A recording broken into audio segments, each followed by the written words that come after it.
팔질 못하겠어요. 다 제 자식 같고 제 여친 같은 존재들이기 때문에. 그래서 이 여친 1, 2, 3호기라고 별명을 지은 거거든요.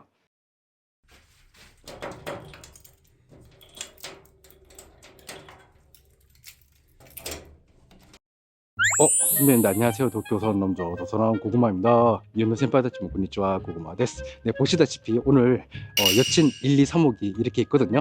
계속 바빠가지고 세차를 못했는데 더 추워지기 전에 오늘은 이 세대 다 한꺼번에 세차를 할까 해요. 그리고 제가 왜 일본에서 바이크 세대를 타는지 그 이유도 오늘 가볍게 이야기를 할까 합니다. 네, 언제나 그랬지만 선배님들, 네, 잘 따라오세요. 여기서부터 여친 1호기고요. 그리고 여친 2호기, 그리고 여친 3호기예요. 첫 번째로 샀던 바이크가 혼다 PCS고요. 두 번째로 샀던 게 이 야마하 SR400, 그리고 세 번째로 산 게 가와사키 W650이거든요. 125cc, 400cc, 650cc예요. 이렇게 할 때 한꺼번에 해야 편해가지고 계속 미루다 보니까 이게 12월 다 돼서 이제야 세차를 하네. 아, 미안하다 진짜 여친들아. 이게 화면으로 보면 좀 깨끗하게 보여도 실제로 보면은 많이 더러워요. 아우, 내가 깨끗하게 씻겨줄게. 네, 제가 제일 오랫동안 탄 여친 1호기. 여친 1호기랑 3개월 동안 일본 일주를 해가지고 정이 제일 많이 든 거는 이 여친 1호기예요. 네, 일단은 벌떡 거품부터 칠하도록 하죠. 네, 세차 샴푸. 10월부터 세차 해야지 그러고 계속 바빠가지고 계속 못했네. 아, 불쌍해. 미안하기도 하고. 네, 일단은 여친 2호기는 야마하에서 나온 SR400이라고 하거든요. 참, 이 바이크도 사연이 깊은 바이크예요. 제가 일본 오기 전부터 좋아했던 일본 드라마가 있는데 진짜 옛날에 나온 드라마거든요. 굿럭이라는 기무라 타쿠야랑 시바사키 코오가 나온 일본 드라마가 있는데 거기에서 나온 바이크가 이 야마 SR400이에요. 좀 SR400 좀 아시는 선배님들은 아시겠지만 지금 얘가 거의 풀 커스텀 돼 있는 상태거든요. 그냥 노멀한 SR400은 완전 모양이 달라요. 근데 드라마에서 나온 그 SR400이 지금 제가 커스텀한 거랑 거의 똑같거든요. 그 드라마를 보고 진짜 한눈에 반해가지고 제가 일본에 가면은 반드시 SR400을 살 거다라는 그 목표까지는 아닌데 그런 로망이 있어가지고 계속 기억은 하고 있었거든요. 그러던 와중에 굿럭에서 나온 이 커스텀 사양으로 커스텀이 된 이 바이크가 매물이 나와가지고 바로 질러버렸어요. 얘는 이게 지금 산지 한 5년 정도 넘은 것 같거든요. 좀 이것저것 마우라도 갈고 좀 많이 갈긴 갈았는데 그래도 어느 정도 탱크라든지 시트라든지 커스텀이 돼 있었기 때문에 생각보다는 그렇게 큰 돈이 안 들었다는 거. 약간 뭐라 그래야 될까, 일본 와서 작은 목표라고 해야 될까, 꿈을 이뤘거든요 이걸로. 그래서 뭔가 굉장히 좀 이 SR400 사고 나서 굉장히 마음이 좀 뿌듯했어요. 예. 그 드라마에서 보던 그 바이크를 설마 사게 될 줄이야. 근데 요즘 들어서 이 SR400은 W650 사고 나서는 예전만큼은 그렇게 많이 타지는 못하는데 그래도 굉장히 아끼는 바이크예요. 예. 그리고 얼마 전에 휠이랑 타이어까지 싹 갈아줬거든요. 여친 2호기는. 휠도 많이 깨끗하다. 이 정도만 일단 닦읍시다. 이 세 대 다 해야 되니까 너무 꼼꼼히는 못할 것 같아요. 예. 어우, 잠깐 이렇게 닦았는데도 광이 나네. 그래도 살짝 세차하니까 훨씬 깨끗해지긴 했다. 여친 2호기는 이 정도 하고 여친 1호기 갈게요.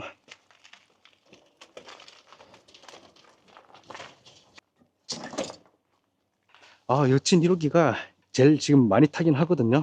그래서 제일 더럽긴 해요. 이 세 대나 있는데 제일 많이 타는 건 이 여친 1호기.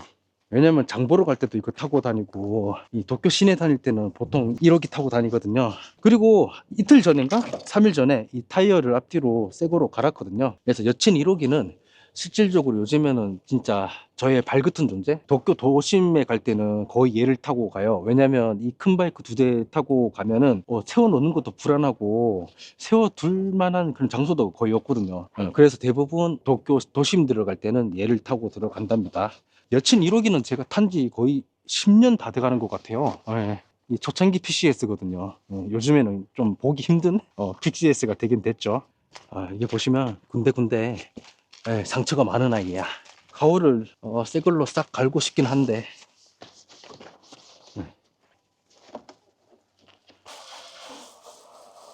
오케이. 오늘은 진짜 가볍게 세차하는 거라 이 정도면 될 것 같습니다. 아, 진짜 꼼꼼히 하면은 한 대당 6시간은 해야 되거든요. ご覧のスポンサーの提供でお送りしました。 네, 이제 여친 사모기 시킬까 합니다. 아우, 내 사랑 여친 사모기. 제일 최근에 산 바이크거든요. 근데 이것도 벌써 산지 한 3년 된 것 같아요. 근데 바빠가지고 그렇게 타지를 못하고 있습니다. 네. 세대나 있지만 용도가 다 다르거든요. 1호기는 이 장보때 타는 게 1호기고 2호기는 이 도쿄 도심 근거리 투어 갈 때 타는 바이크, 그리고 이 3호기는 캠핑이라든지 장거리 갈 때 타는 바이크예요. 그래서 이 용도가 다 다릅니다. 근데 여자 선배님들은 왜 바이크를 세 대나 타냐고 이해를 못 하시는 분들이 많거든요. 그럴 때마다 제가 이 얘기를 하는 게, 여자 선배님들은 명품 백이든 무슨 백이든 하나만 가지고 있는 사람이 누가 있어요. 대부분 가방은 몇 개씩 가지고 있잖아요. 그런 원리랑 같은 거라고 생각을 하시면 돼요. 신발도 그렇잖아요. 신발 하나만 가지고 있는 사람이 어디 있어요. 신발 보통 몇 벌씩 가지고 있지. 운동할 때 신는 운동화라든지 정장에 신는 구두라든지 용도가 다 다르잖아요. 저한테는 이 바이크가 약간 신발에 비유를 하면 좀 어울릴 것 같아요. 예. 그렇기 때문에 한 대도 필요 없는 바이크가 없어요. 저한테는 다 필요한 아주 중요한 바이크들입니다. 정작 근데 이 3호기는 캠핑 가려고 사기는 샀는데 캠핑을 거의 못 갔어요. 바빠가지고. 그래서 요즘에는 이 도쿄 도내에 다닐 때는 되도록이면 이 여친 3호기를 타려고 많이 그러거든요. 얘도 참 중고로 아주 싸게 잘 건져왔죠. 근데 얘도 지금 사고 나서 굉장히 중고 시세가 많이 올랐어요. 그렇다고 뭐 팔 생각이 있는 건 아닌데 왠지 기분이 좋다는 거. 이 W650도 그렇고 SR400도 중고 시세가 지금 미친 듯이 올랐거든요. 솔직히 지금은 못 살 것 같아요. 너무 비싸가지고. 두 개 다 오르기 전에 잘 산 것 같습니다. 타이밍 좋게. 예쁘다. 여친 3호기. 저는 이 여친이 보시다시피 3명이나 있기 때문에 전혀 외롭지가 않습니다. 왜 이렇게 눈물이 나지? 아이 뭐 얘네들만 있으면 되지. 예. 그래서 잠깐만 이렇게 닦았는데도 많이 깨끗해졌네요.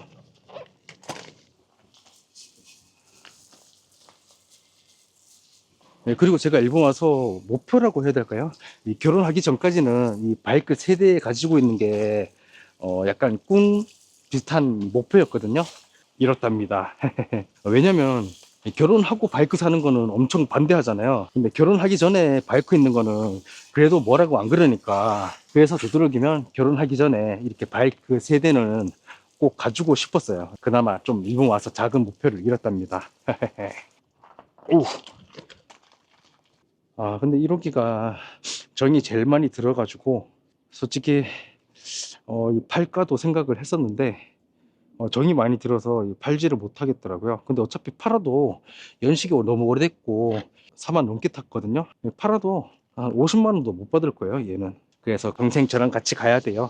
1호기도 보면 굉장히 튜닝을 많이 했거든요. 이 세대 다 멀쩡한 게 하나도 없어. 다 튜닝을 한 생타라 노멀한 게 거의 없다고 보시면 됩니다. 그 중에 제일 많이 튜닝한 거는 2호기긴 하죠. 얘는 뭐 순정이 하나도 없어요. 머플러부터 해갖고 이 펜다, 그 다음에 시트, 탱크, 핸들 뭐 다 갈았는데요. 뭐 얘도 그렇고 모플러도 그렇고, 그리고 여기 쇼바도 갈았고, 그리고 윙카도 갈았고, 예, 거의 그냥 순정이 없다고 생각하시면 돼요. 이 메타도 이거 커스텀 메타고. 예. 근데 팔 생각은 없는데 중고를 내놓으면 거의 얘랑 가격은 비슷하게 팔릴 것 같긴 해요. 근데 제가 샀을 때보다 지금 거의 시세가 2배 정도 오른 것 같거든요. 왜냐면 제가 커스텀을 많이 했기 때문에 제가 샀던 가격보다 2배는 더 받을 수 있을 것 같아요. 근데 얘도 굉장히 커스텀을 많이 했거든요. 워플러도 갈고 갈 수 있는 거는 다 갈았어요. 이샤.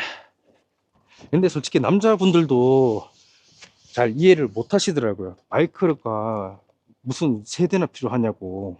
저도 이해는 하는데, 근데 바이크를 너무 좋아해가지고, 네, 어쩔 수가 없어요, 저는. 근데 반대로 저는 차 욕심은 또 그렇게 없거든요. 그래서 지금 차는 없답니다. 사실 차가 있었는데, 차를 팔고 저 3호기를 산 거예요. 차가 있으니까 거의 안 타더라고. 그리고 이 도쿄에서는 솔직히 차가 그렇게 필요가 없거든요. 뭐 있으면 당연히 편하긴 한데 또 저희 집 근처에 그 렌터카 회사가 큰 데가 있어가지고 진짜 걸어서 갈 만한 거리에 있거든요. 진짜 급하면 거기서 그냥 바로바로 빌려서 타면 되기 때문에 더 차가 필요가 없더라고요. 저는 주차장비만 나가지. 참고로 바이크 세대 다 주차비가 나가거든요. 근데 좀 깎아가지고 싸게는 지금 되고 있거든요. 이게 125cc가 한국 돈으로 10,000원 정도? 제가 1,000엔 정도 내고 있고, SR400 저거는 400cc라 또 요금이 달라요. 얘는 1,000엔인데 SR400은 중형 바이크라 2,500엔 지금 내고 있고, 제일 큰 거 W650은 지금 3,500엔 정도 내고 있는 걸로 알고 있거든요. 그래서 총 합쳐가지고 이 바이크 주차장비만 한 6만 원 정도 나간다고 생각을 하시면 되세요. 근데 굉장히 지금 저희 맨션이 싼 거예요. 보통 조그만 도심에 들어가도 이 작은 125cc도 이 한 대당 바이크가 5만 원씩 받고 막 그러거든요. 근데도 바이크 주차장 없는 맨션이 더 많아. 저도 이사할 때 굉장히 그래서 고생했거든요. 바이크가 있으면 아예 계약 자체가 안 된대. 그리고 바이크 될 데가 없으니까 따로 이렇게 바이크 주차장을 구하셔야 된다고 하는 맨션이 대부분이요. 그래서 이사를 가는 거는 둘째치고 이사 가는 곳에 바이크 주차장이 없는 맨션이 대부분이기 때문에 벌써부터 다음에 이사 갈 때가 좀 걱정이 된다고 해야 될까요? 바이크 세대 될 수 있는 맨션이 솔직히 거의 없거든요. 예. 근데 이렇게 바이크 세대 타도 자동차 한 대보다도 유지비가 안 드니까 나름 합리화를 하고 있죠, 저는. 그래도 좀 세차하니까 깨끗해지긴 했다. 근데 바이크 그 보험비도 궁금해 하시는 선배님들이 꽤 많으시더라고요. CC마다 조금씩 다르긴 한데 보통 한 대당 1년에 한 20만 원 정도 한국 돈으로 지금 내는 것 같거든요. 그래서 바이크 세대 보험비만 1년에 한 60만 원 정도 지금 내는 것 같아요. 예. 모르겠어요. 한국은 얼마나 하는지 모르겠는데 생각보다는 그렇게 비싼 건 아닌 것 같아요. 근데 나이가 어릴수록 이 보험비는 더 비싸지거든요. 저는 계속 무사고였기 때문에 가격이 많이 낮아져서 이 금액인 거예요. 내 사랑 사모기. 남자는 가와사키죠, 선배님들. 사실은 이 여친 사모기도 노멀하게 타려고 했었는데 커스텀 하다 보니까 거의 다 그냥 갈아버렸어요. 머플러부터 해가지고 시트, 그 다음에 이게 사이드 커버, 윙카, 이 펜더 이것도 갈았고, 그 다음에 핸들 또 좀 더 높은 걸로 갈았거든요. 이런 느낌입니다. 그리고 참, 이 쇼바도 갈았다. 그리고 이거 그립도 바꿨고요. 이 그립은 의도한 건 아닌데, 이 시트랑 어떻게 하다 보니까 깔맞춤이 됐어. 너무 잘 어울려. 이게 보시면 가와사키 적혀 있잖아요. 이거 제가 그 스프레이로 뿌려서 이렇게 한 거예요. 너무 잘한 것 같아. 이 야후 옥션에 이런 식으로 팔더라고요. 이 가와사키만 이렇게 비어져 있는 스티커라고 해야 될까? 그래서 그 자리에 그냥 이 흰색 스프레이만 뿌리면 이렇게 돼요. 근데 이 초짜치고는 진짜 잘 하지 않았어요? 봐도 진짜 너무 잘한 것 같긴 해요. 나름 제가 손재주는 있는 것 같아요. 이런 거 보면. 참고로 이 시트는 순정 시트가 아니라 이 커스텀 시트를 제가 사가지고 안에 내부도 좀 많이 개조를 제가 직접 했거든요. 그래서 이렇게 보시면 조금 흔들리긴 해요. 그래도 간지가 나기 때문에 순정 시트 말고 이 커스텀 시트로 항상 타고 다닙니다. 근데 확실히 이 세대 다 이 장단점이 있는 것 같아요. 그냥 막 타기에는 역시 스쿠터인 이 PCS가 제일 좋고, 그래서 장보러 갈 때 타는 거거든요. 그리고 2호기는 솔직히 이 세대 중에서 이 타는 맛이 제일 있어. SR400이 단기통이라 특유의 이 진동이 있거든요. 이 사운드도 있고. 솔직히 SR이 타는 거는 제일 재밌긴 해요. 근데 고속도로 올리면 조금 빡시긴 하고. 근데 W650은 아무래도 CC가 제일 높기 때문에 고속도로 올려가지고 또 땡기는 맛이 또 있거든요. 근데 저는 650 이상은 필요가 없을 것 같아요. 그렇게 제 스타일이 막 속도를 즐기는 스타일이 아니고 천천히 경치를 구경하면서 타는 스타일이라 딱 650이 괜찮은 것 같습니다. 그래서 이 세대는 평생 가야죠, 저랑 같이. 그리고 제가 손댄 데가 너무 많아가지고 이걸 누구한테 팔질 못하겠어요. 다 이 제 자식 같고 제 여친 같은 존재들이기 때문에. 그래서 이 여친 1, 2, 3호기라고 별명을 지은 거거든요. 네, 선배님들, 오늘은 여친 1, 2, 3호기 세차하면서 이 바이크 세대 가지고 있는 이유를 이야기해 봤는데요. 조금이나마 궁금증이 해결이 되셨으면 좋겠습니다. 가끔 이렇게 바이크 영상도 올리니까 바이크 좋아하시는 선배님들은 가끔 놀러와 주시면 감사하겠습니다. 네, 오늘 여기까지 할게요. 선배님들 들어가세요.